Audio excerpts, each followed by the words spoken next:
You are listening to Get Real Podcast.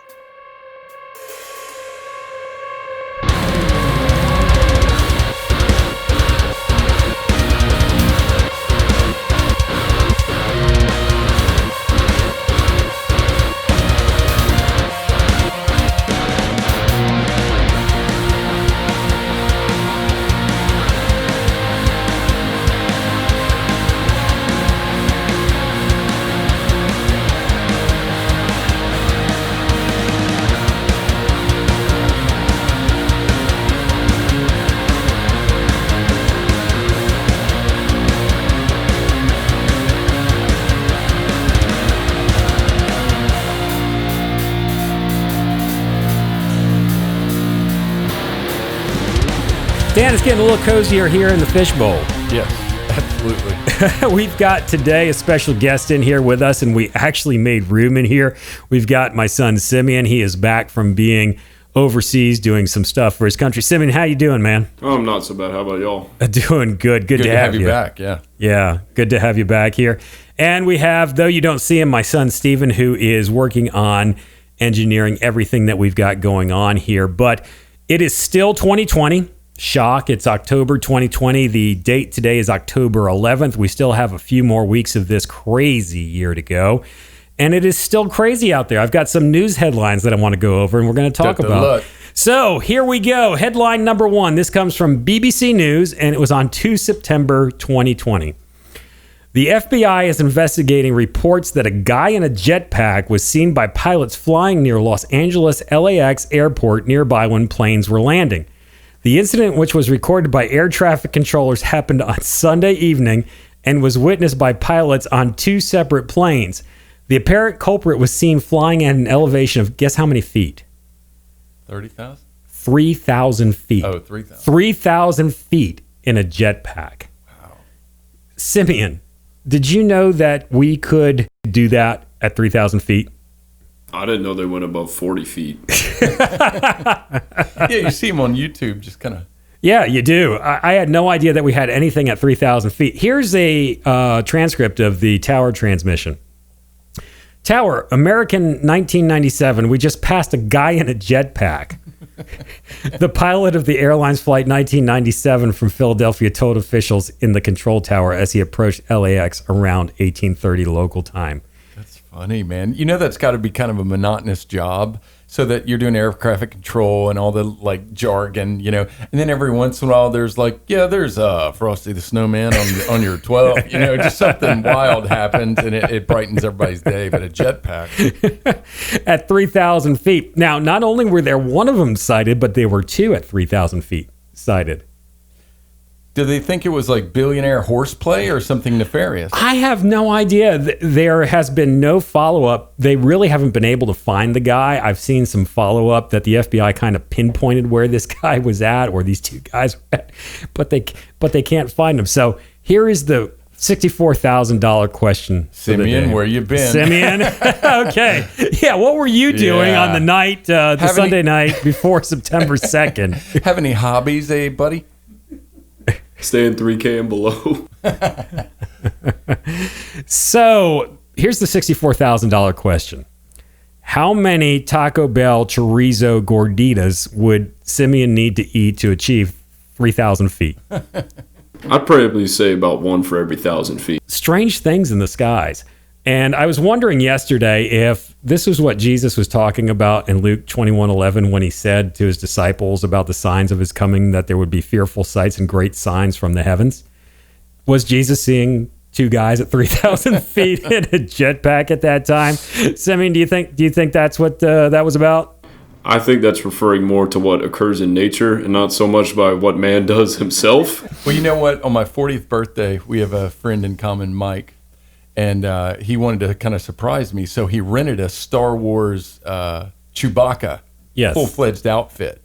And he got on a moped, borrowed a friend's moped, and he knew that I drove a convertible home that day. And in the morning, my daughter was coming with me to work, and I was driving a convertible. So he got on a moped and was trying to go fast enough, just Chewbacca flying by on a moped to wave at me. But the moped was too slow. He gets pulled over by the cops. And all of the Charleston cops like that were on that radio station in that precinct area, they got to hear him go, yeah, we've got Chewbacca on a 107. I mean, I don't know any of the numbers, but it's pretty funny. Yeah, Simeon, I think you're probably right about the things in nature. And we do in October have several things in nature that are going to be showing us some signs from heaven that God is at work. But one of these, NASA weighs in again, Dan. I'll refrain. Go ahead. Oh, we might not need to. And I want to get Simeon's take on this as well. So this was posted on September 23rd, 2020. Came from CNN. Okay. Need I say more? Glenn, you have a talent for sources. What was it? The New York Times, CNN, and BBC. And BBC, you know, it's kind of sad that we have to go get our news from BBC a lot of times. But still, I don't trust any of them. But this is very interesting. This is what it says. Mini Moon is on track to enter Earth's orbit and come as close as 27,000 miles away. However, rather than some asteroid that will orbit the Earth, it may actually just be some old space junk that made its way back to our planet. A director of NASA's Center for Near-Earth Object Studies believes that the object, named Asteroid 2020 SO, is an old booster rocket from the 1960s. Now, guys, Dan, Simeon, you're going to have to help me out with this one here. When I read this, I don't quite buy this. I get stopped with NASA. I'm not full-fledged tinfoil hat all the time, but it's, I don't know, Cold War propaganda. I don't know. I don't know what's real that they tell us. How are we going to see a rocket booster? I don't think you can. I don't think it's possible. Simeon, what are your thoughts on this? Well, for one, if you think about it, there's more space debris orbiting the Earth. How much of that do you see? Really, I don't think I see much of it. And I'm pretty sure some of those pieces are probably larger than a booster engine. And what did Obi-Wan Kenobi say in the 4th episode of Star Wars? That's no moon, that's a space station.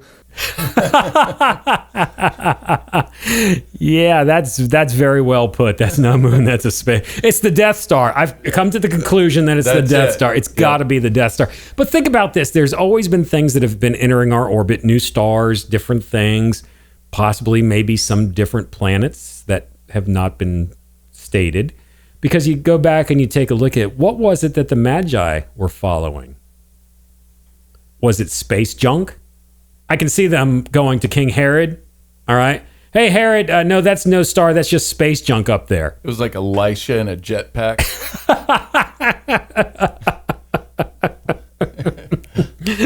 Yeah, there we go. So that we're going to start seeing that second moon come November. And we'll see how that goes.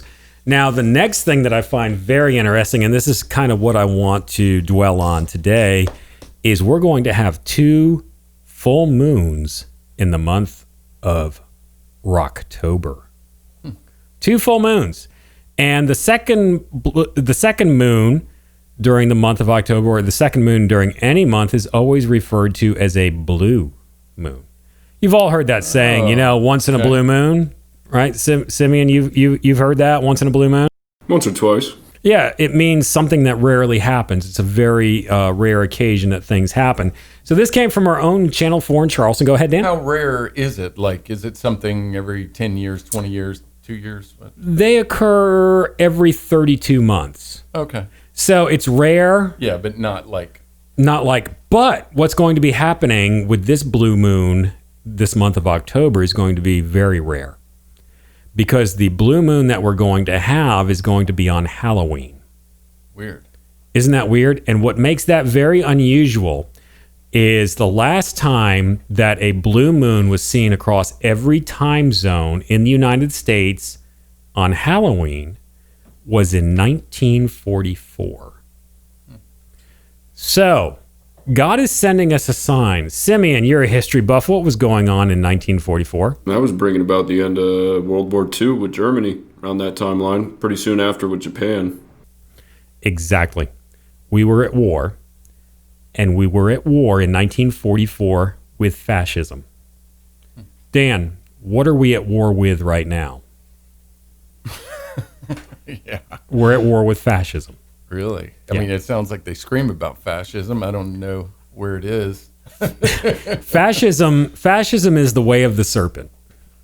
Fascism is the way of the devil. Fascism is what ushers in the Antichrist and what the Antichrist thrives on. Now, something that I've been looking at, and I'm going to have to do a little bit more research on this because I'm not exactly sure, but it kind of makes sense to me. A lot of times we've looked at the book of Revelation as the last chapter of the Bible, but you have to remember it's a book.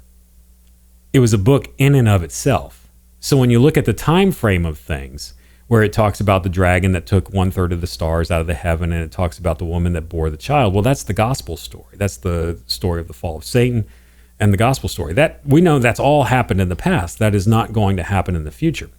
So when you take a look at the book of Revelation, it is very likely, and I'm going to do some more research on this for everybody, it is very likely that the first beast, because there's two beasts, it's very likely that the first beast rose out of the fascist Nazi Germany as Adolf Hitler. And that the second beast is probably rearing its head. So when you take a look at the sign that God is giving us of the second full moon in October, on October 31st, I think God is showing us that, in 1944, he was saying, hey, I am God, and I am going to triumph over fascism. I am going to triumph over the beast. I think what he's saying, Simeon, is that he is going to triumph over fascism again, that he is going to do that again right now at this point in time. Simeon, what are your thoughts on that? If you look at the people who are crying that continuously, well, what were we talking about earlier is it's a very unique group of people because they're typically not decent human beings. They're the kind of people who are just looking for something to do in their life so they can have some sort of motivation to be able to sleep at night, is the best way I can put it. And they are the ones spewing the fascism themselves. They're burning books. They beat anybody who doesn't agree with them, regardless of what they do. And they have control over all the major media outlets. So if it could be put in any way, they're also the ones breeding all the spiritual degradation. And I think the church has allowed them to do that by pushing them in the wrong direction with too much legalism and too much acceptance of their philosophies. Because what does the Bible say about raising a child? Train them up in the way that they should go, not the way that you want them to go. When new believers are still coming in, they are spiritual babies. So when somebody's coming in around my age into the church, and the pastor is bowing down to whatever you want to believe so that you don't have any confrontation in your spiritual life, well, that's the same thing. It's not raising the child in the way it should go. And so now, instead of having the strict guiding shepherd to guide you along to the meadows where you're supposed to graze, you're going out into the wilderness, into places where you shouldn't be, where the wolves can prey upon you, so to speak. That's good. That's really good. That's deep. Really, I believe that the fascist spirit or the spirit of Antichrist is what you're explaining there has taken over the church. Well, I think there's a good point there, too, because the fascists right now are actually the ones screaming against fascism. That's what is labeled fascism is like, no, what the people that are screaming it, what he said, that's what they're actually doing. They'll bash you if you don't agree with everything they want, And that's why I said it's the way of the serpent, because the serpent twists. It's serpentine. Oh, weird. All right, and it will choke you. It will choke you. If you speak against it, it will choke you. But nobody really knows its ways because it's very cunning. Remember, the serpent is very cunning. That's a good point. So I think what God is showing us, and when you take a look, I'm going to break it down to the numbers, people. I knew that you thought this was going to be coming because I got to break it down to the numbers and the gematria in the Hebrew of what's going on with this blue moon. And we're going to tie it into Halloween because I think we've kind of missed the boat on Halloween by throwing the baby out with the bathwash. And I want to get to that in just a second here. But when you take a look at the numbers, number 13, all right, we talked about this in our last edition, that number 13 represents sin and rebellion. But there's also, with every Hebrew number and every Hebrew letter, there's a negative side. We talk about the negative side, but there's also a positive side. Number 13 also represents the word one. As in the Shema, in the book of Deuteronomy, hear, O Israel, the Lord thy God is one God. Because what happens, that 13, when you take a look at the letters that compose the word echad, which means one in Hebrew, they all add up to the number 13.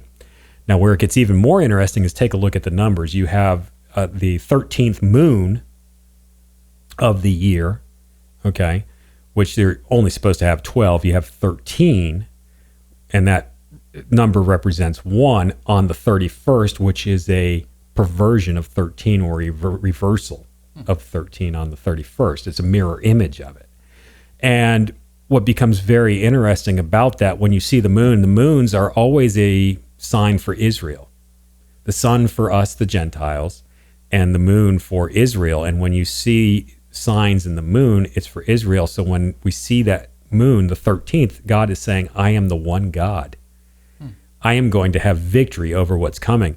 I really believe, and we've talked about this on the podcast, and Cindy and I, we talked about it on the phone, and several other people that we work with, they believe that it's going to get rough in the next couple weeks, next couple months. But God is bringing that. It is no surprise that we are going to see this 13th moon, which represents the oneness of God, the one true God, arise before the elections and the chaos that's going to ensue after that. He's sending that as a reminder to us. Now, a blue moon is not really blue. Yeah, that's what I was going to ask. What are they called, a blue moon? That's Glenn? A really good question. Glenn, I have a question. No, and it's really not a setup because I don't know. I don't know either. Simeon, do you know anything about why they might call it a blue moon? Is that anything to do with the harvest seasons? Yeah, that does tie in there. I really was not able to find anything at all that would tell me why they would call it blue. Now, every once in a blue moon, this is the only thing that I could get, guys. Every once in a blue moon, the moon will appear to be blue because of ash from smoke and volcanic activity in the air. So it'll appear to have that tint, but a blue moon has nothing to do with that. But it is by design that it is referred to as a blue moon because blue in Scripture is representative of intimacy with Christ and a revelation, a new revelation, a deeper revelation that flows out of that intimacy. And I really believe that's where we're all at right now, is having a deeper, more intimate relationship with Jesus at this time. I wonder why blue. That's interesting. Yeah. Yeah. That is one of those questions that I am going to have to ask the Lord when we get there, is why. About intimacy with Christ. It's interesting. Yeah. Very, very interesting. But Simeon, you're right. It does tie into the harvest seasons. And October is the month of harvest seasons. And when you take a look at the number 13 for 13th moon, well, there's another way you can do the numerology on it. You can look at it as just straight old number 13, or you can do it 3 plus 1 or 1 plus 3, either way on the 31st of October. And 3 plus 1, sports fans, okay, let's test your maths. I mean, what does 3 plus 1 equal, or 1 plus 3? 5. It equals 4. And 4, as we talked about in an earlier podcast, is representative of the earth. It's representative of the earth because we have 4 seasons. The 4th season is the one that is the last and the final. We have the 4 winds. We have the 4 corners of the earth. That'd be a whole nother podcast in itself.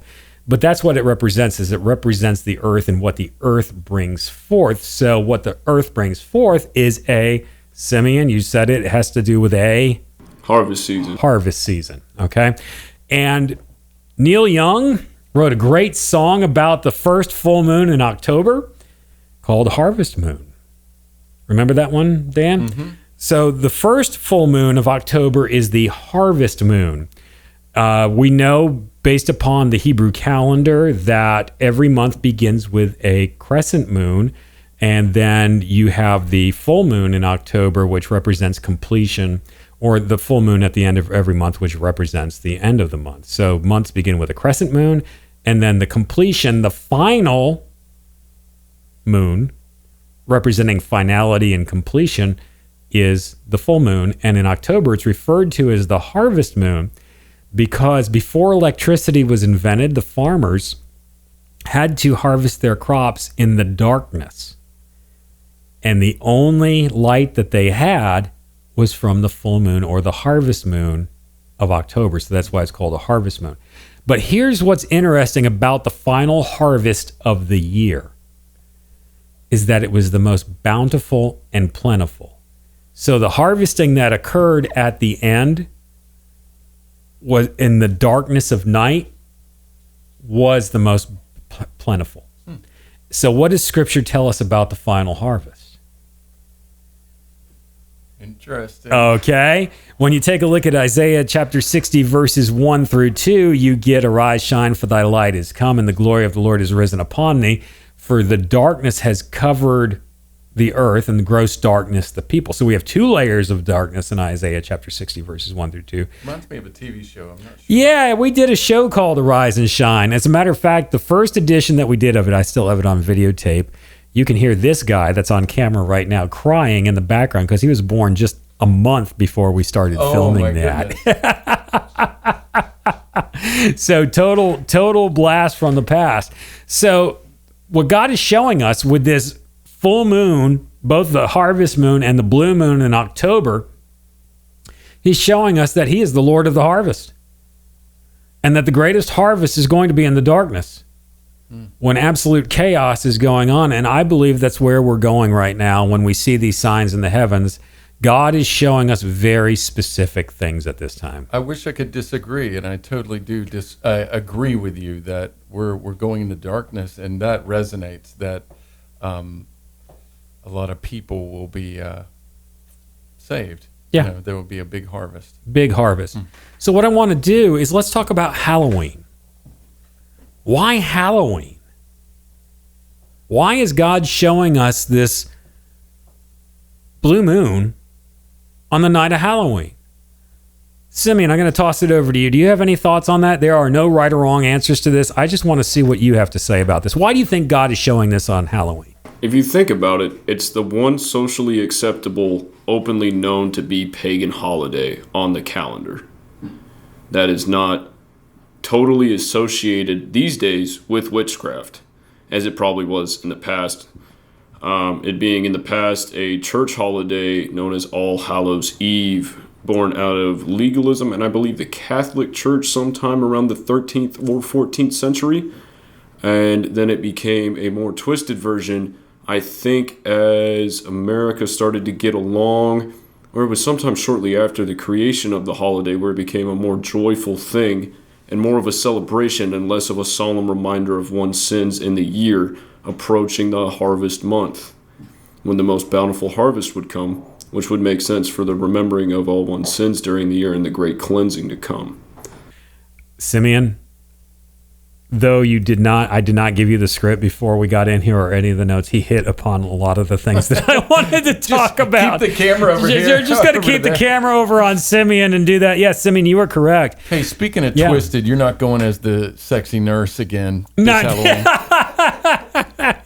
No, I'm going to do the whole rollerblade thing. I'm going to do something even scary. I'm going to go without a mask this year. How about that one for size? I have to bust his chops. We're gonna do it that way. But Simeon, you're right.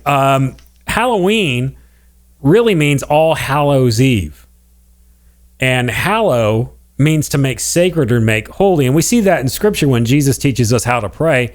Our Father who art in heaven, hallowed be thy name.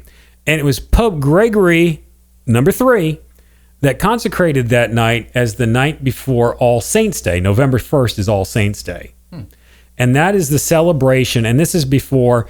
I don't think anybody celebrates that anymore. They don't. They really don't. I did growing up in the Episcopal Church. Really? Yes, we celebrated that. And it was a big... And my sister looks forward to All Saints' Day every year. Cool. So All Saints' Day is a celebration of those who were faithful and martyred for their faith. Wow. It was a celebration of the martyrs. So Pope Gregory, what he did is he decided to celebrate All Hallows Eve. What they would do is they would fast and pray. They would. It had nothing to do with stuffing your face full of Baby Ruth bars and Skittles, nerds, and getting all hopped up on chocolate and candy. It had nothing to do with stuffing your face with that.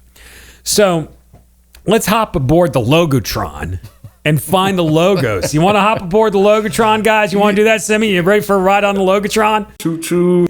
Okay. You should have worked at the fair. I should have. Boys and girls, strap on because we're going to take a wild light ride on the Logotron. And it's got those like greatest disco hits. Like Soul Train, that train at the beginning. Yeah. Oh, man. That thing's fun, I love that thing, then man. they go backwards. I get a little sick at that. Yeah. So we've learned when we first started this podcast and exploring the world of heavy metal music that Satan often takes something that is very beautiful and perverts it and makes it the darkest thing because he's very angry about it. There's something very special about it to God. And all of those things that are most special to God, Satan makes the darkest. Mm-hmm. So what does this have to do with Halloween? Well, Simeon, over to you real quick. The church. What's your perception of how the church has handled Halloween before in the past?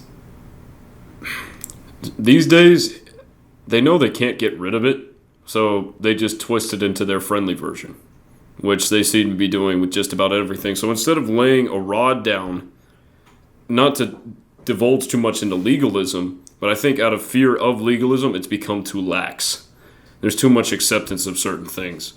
And so now it's just it's a fun twist where kids go around in the church parking lot, they go to back of pickup trucks, and they get their candy, and somebody's singing praise and worship songs somewhere, and there's hay bales, and they call it a night. So basically what you're saying is that we've tried to adopt the world's view of it. I think the church gave up the spiritual fight a long time ago. Yeah, and there is a spiritual fight behind this because when you take a look at the original roots of Halloween and where it came from, it will blow your mind. Halloween was really originally a holiday celebrated by the Celts known as Samhain. Now, it's written like Sam Hain. Hey, man, let's go celebrate Sam Hain today, Dan. Okay, There used to be an expression. What, the Sam Hill or Sam Hain? Sam Hain, yes. It was a celebration of that. Well, what was Samhain a celebration of? It was a celebration of two things. And it ties into what this guy over here was saying. And I did not give him the notes before we started today. All right. It's a celebration of the final harvest. That's what the Celts were celebrating. The final great harvest of the year before they passed from the life of summer to the death of winter. But the Celts also believed something else happened on that holiday. And this is where the costumes come in, and this is very interesting. The Celts believed that there's an invisible barrier that separates the physical world from the spiritual world. And that on the 31st of October, that barrier became thinner and that the dead would return. So what they did is to hide themselves from the dead is they would dress up in costumes. Now, just imagine if that guy that you cheated in, trading barley with died and came back and wanted to get you. Okay, so that's why they hid, because they were afraid of what the dead would do to them when they returned. Interesting. So you're looking at a celebration. Okay, here's the Logotron, people. I'm going to try to connect the dots here. The Logotron, great harvest, return of the dead. And we know that the Celts, when we look at Celtic culture, Celtic literature, Celtic music, there's so much logos that's just packed in. I'm just fascinated by what the Celts had. And in studying the Celts, I don't know if you knew this or you knew this. I didn't know this, so you can be like, Glenn, we knew this all along. The Celts were referred to by the Romans as barbarians. Now, not that the Celts really were barbarians, but the Romans just didn't like them. But they did adopt a lot of the things that the Celts had. They thought of them as really cool, weird people, all right?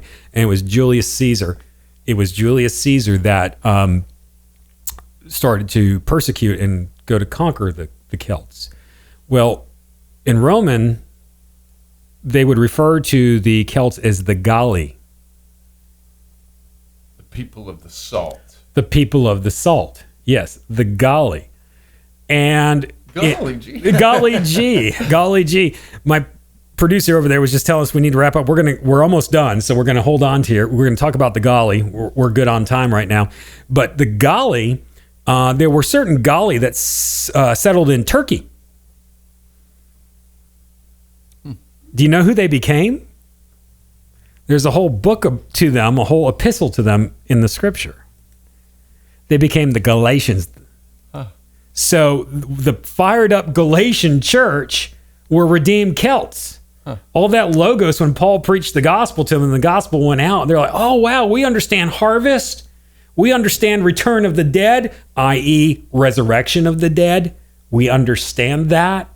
So that's who they became. So when you take a look at it, when you take a look at harvest, and I want to pull this up out of the notes here. Man, we just covered like 12 pages of notes. I want to go back to that the thin spiritual barrier between the heavens and the earth. Well, we know that barrier is thin because in Revelation chapter 6 at verse 14 and Isaiah 34-4, it says that, and the heaven departed as a scroll when it was rolled together. It's thin.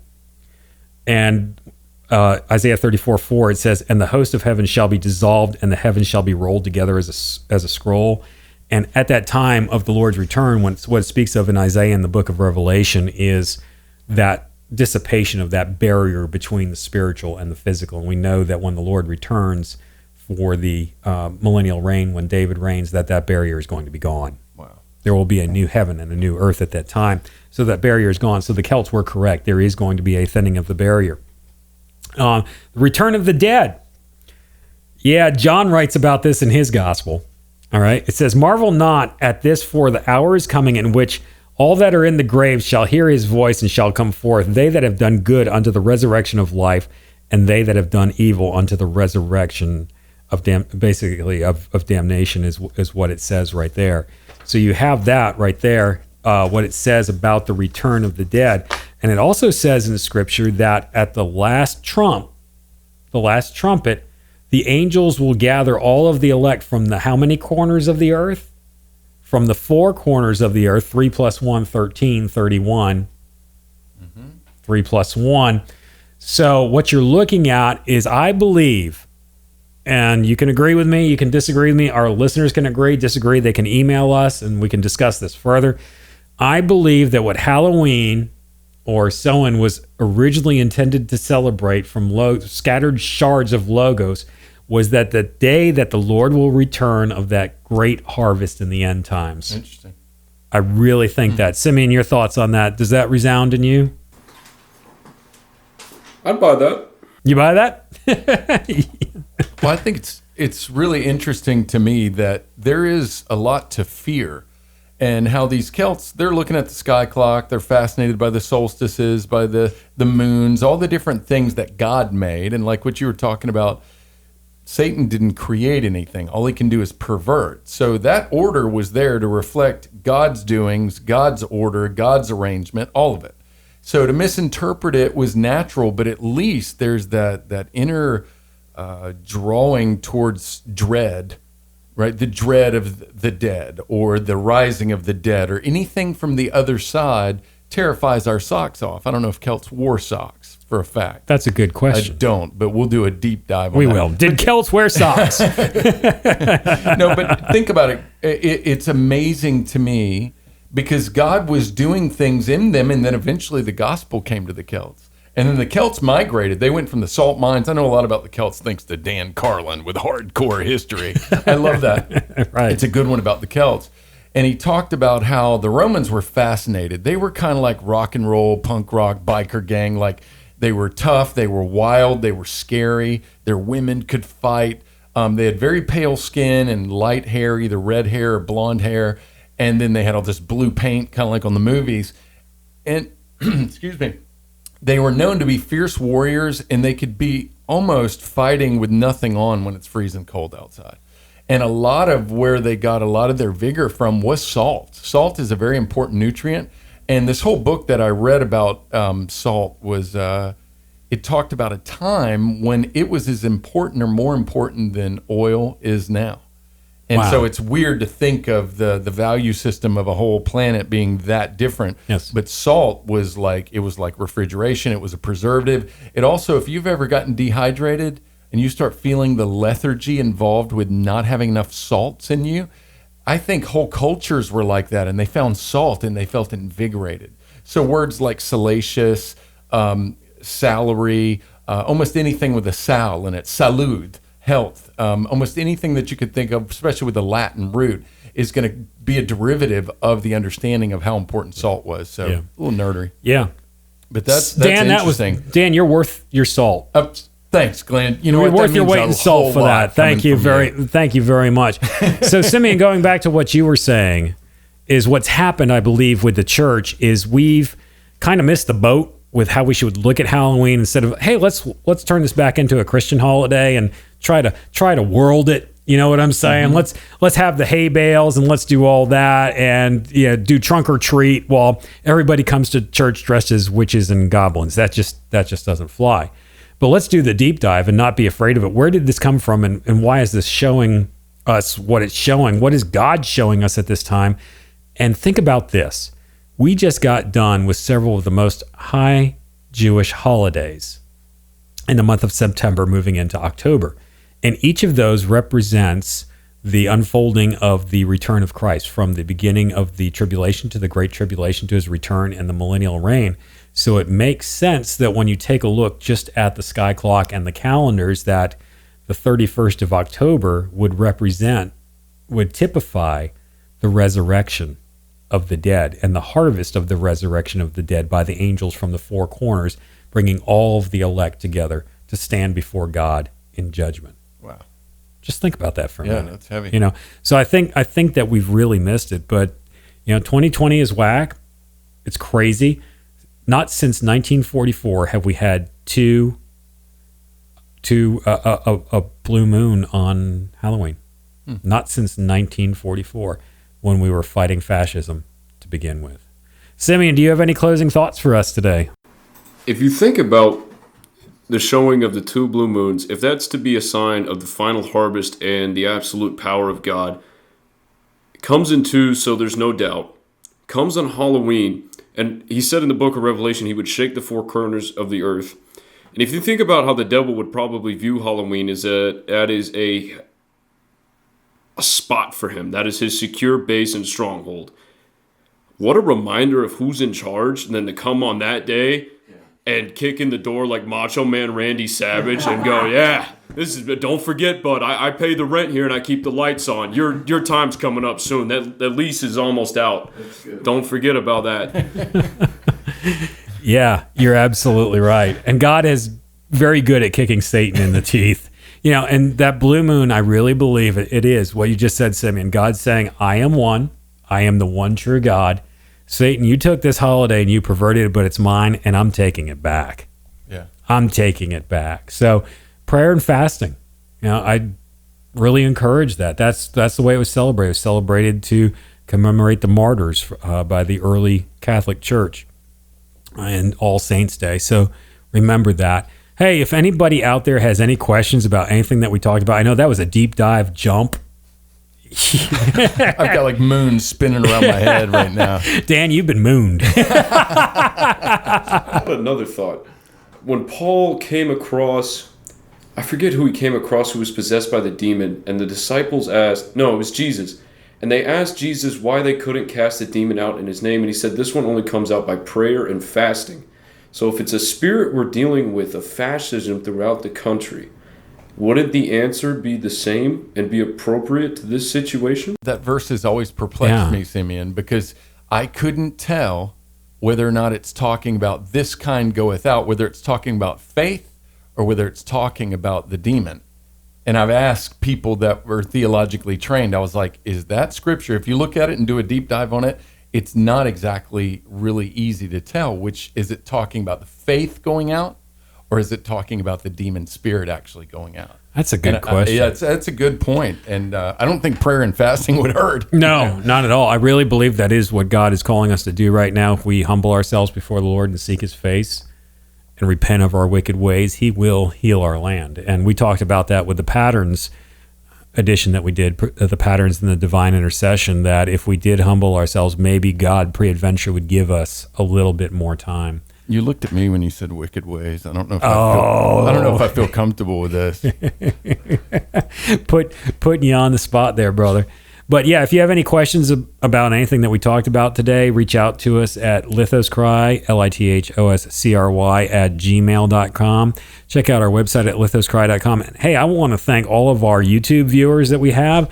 And I know that Steven over there, who's engineering this train today, the man, he would want me to say, hey, if you're watching us on YouTube, please subscribe and follow us on YouTube. And I think the subscription button is somewhere down underneath us. Is that where it is, Steven? Is underneath us? Okay. So that's where it's at for us, is a subscription button. And hey, share this with everybody that you would like to hear what God may be doing at this time. And that's the biggest way that you can support us right now. Check us out at lithoscry.com. And until next time, people, peace out and rock on. I'll be more careful. Wear a jetpack. I knew that was you. lithoscry.com